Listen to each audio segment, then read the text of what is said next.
Alrighty, so when I left you in the past lecture, I showed you this experiment where um, the experimenter turned on the light with her head in two conditions. In one of them, her hands were free, so it's not totally clear why she's using her head to turn on the light. That's what you see in picture B. And in the other one, she still does this weird action of turning on the light with her head, but she kind of gave a reason for why her hands were occupied, which is that she was cold and she's holding the blanket. So the question is, what would children imitate?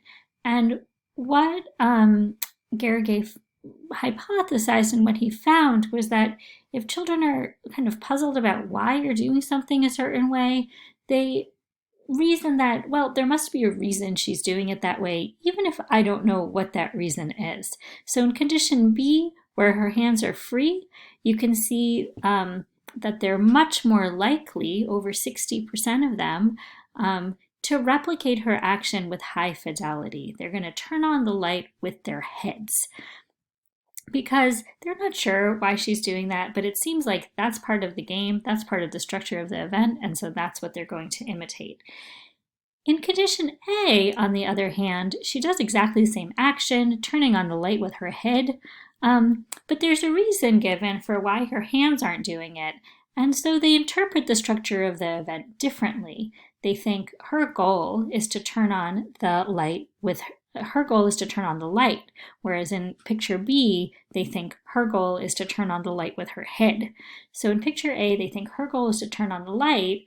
That's how they interpret it. And so more of them are going to do imitation when they're told to do the same thing, turning on the light with their hands, which is what you see in green. And only a few of them replicate the action with high fidelity, turning on the light with their heads. What this tells you is that even a very similar event, right, turning on this light with your head, which is very salient because it's so odd, is going to be interpreted differently by children depending on how they've parsed the structure of the event. And so what they do in their imitation action is going to be different.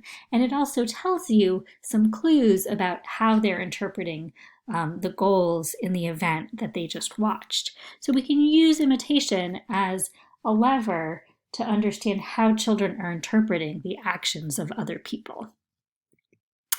We can also ask ourselves how generalizable or how broad are children about thinking about the structure of goals. So they think that anything has goals, so they think that blobs have goals, that these random shapes have goals, and the answer is no. So if you show this kind of failed event, right? You have this little red barbell and there's a person trying to pull it apart and pulling apart and pulling apart, and he fails and fails and fails. And then you give the barbell to the child, they will try to help pull it apart and complete the intended action. By contrast, if you have a person sitting there and you have this like little machine that goes through basically the same mechanics of pulling at the barbell, they don't interpret that this machine has that kind of goal. And when you give them the red barbell in that case, they won't try to pull it apart. They won't have interpreted it as a goal with a desired end state, and they won't try to help the little machine get there. So this tells us that goal reasoning is domain specific. It's specific to the social domain, to the domain of reasoning about people. I'm going to show you another example of this where it's not the case that infants are just promiscuously attributing goals to whatever. They really are specific at attributing goals to things that they've interpreted for one reason or another as agents. So for example, if you take objects and you have a red block move behind a gray occluder and then a blue block come out the other side, infants will use their object reasoning to assume that the red block pushed the blue block, and the collision is what caused the blue block to move. On the other hand, if you have Matt in the green coat go behind the gray occluder and then Bob comes out, they don't assume that the reason Bob emerged from behind the occluder is because Matt crashed into him. They assume that Bob has autonomous action.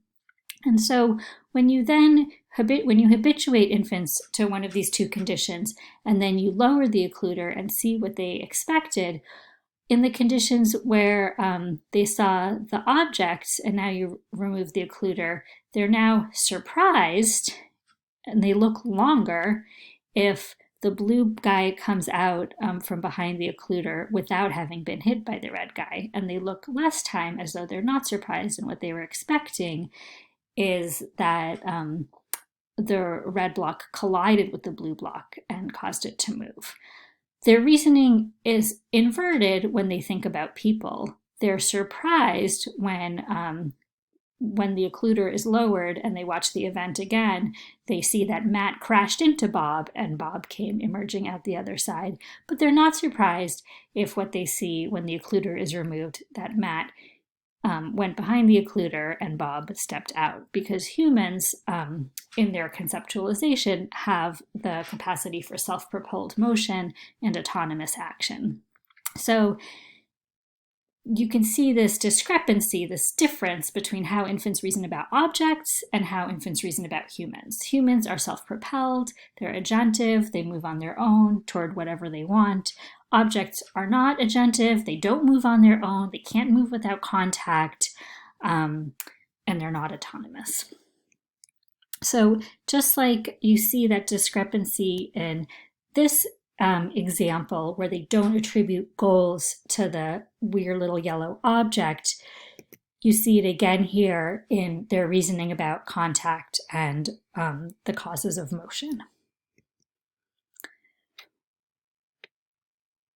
When we go up a little bit in age, we start to see that these building blocks that I've been showing you start to change and transform and get even more interesting. So I've shown you that even in the first year of life, by 6 months old, and certainly well in place by 12 months old, infants are doing quite complex reasoning about the goal states of agents, but they're not perfect. So when you give a 14-month-old this task, you get a different pattern of performance. It's a little bit more naive, a little bit more egocentric than what happens when you give the same task to an 18-month-old. You'll see this one in one of the YouTube clips, but just to be really quick about it, you show an infant that you as the adult really like broccoli. You eat some steamed broccoli and you say yum, yum, yum, and you eat some Pepperidge Farm goldfish and you say yuck, I don't like those goldfish. Then you push both bowls in front of the child and you say, can you please give me some? 14-month-olds will give you the Pepperidge Farm goldfish. That's what they prefer and that's what they assume you prefer. And 18-month-olds will reliably give you the broccoli. They know that even though they like the goldfish, you're going to prefer the broccoli. So this shows you kind of one of the pieces of knowledge that seems to start developing in the second year of life.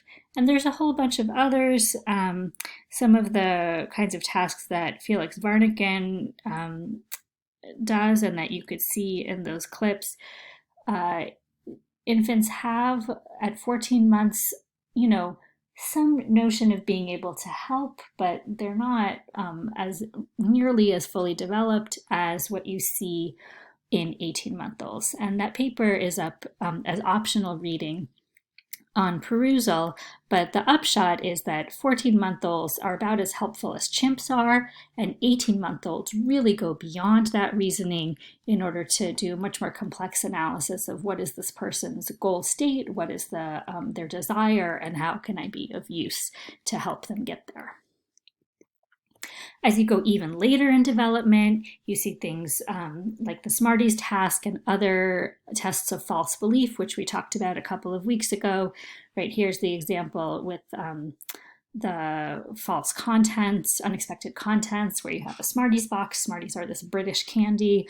And you say, look at this box. What do you think is in the box? The child will say Smarties. And you say, nope, it's a pencil. Let's close it up again. Here comes Johnny. What will Johnny think is in the box? Or what did you say was in the box a few minutes ago when you first answered the question for me? Or what will your mom think is in the box? Or any of those versions of the questions, even literally, what did you say a minute ago was in the box before I opened it for you? Children who are 3 years old will say pencils. as though we're all in the matrix together. We're all constantly updated with new knowledge. If one person gets updated, everybody else gets updated. And by 4 and 5 years old, children understand that reality can be one thing. I can have one understanding of it. You can have a different understanding of it. And all of those things are not interconnected with each other. They're causally dependent on how we came to know things.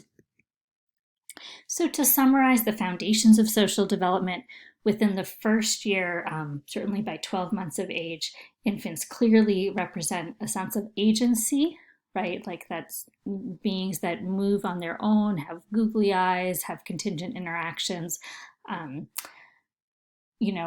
likely to have goals and are going to move in accordance with those goals. They are interpreting others' movements as being goal directed, and they're interpreting the final outcomes as rational endpoints. So they're not just tracking what objects' goals are, what agents' goals are, but they're also tracking how they get there and expecting them to take the most direct and rational path. We can see from imitation studies that what infants imitate is not just the motions that they've seen, but the goals of the motions. In order to imitate a goal, you have to have represented that goal. And so therefore, we're going to conclude that infants, at least by 15 months of age or so, seem to represent the goals of other individuals. By 18-month-olds, you see a shift in reasoning where infants can start to represent others' desires. The broccoli goldfish study is one example of it. And then we can see that the trajectory to understanding other people's beliefs is much, much longer, right? Understanding theory of mind and false belief. I'm going to pause there, and I'm going to give you one more 10-minute lecture on social categories, like racial categories, linguistic categories, and such. See you in a bit.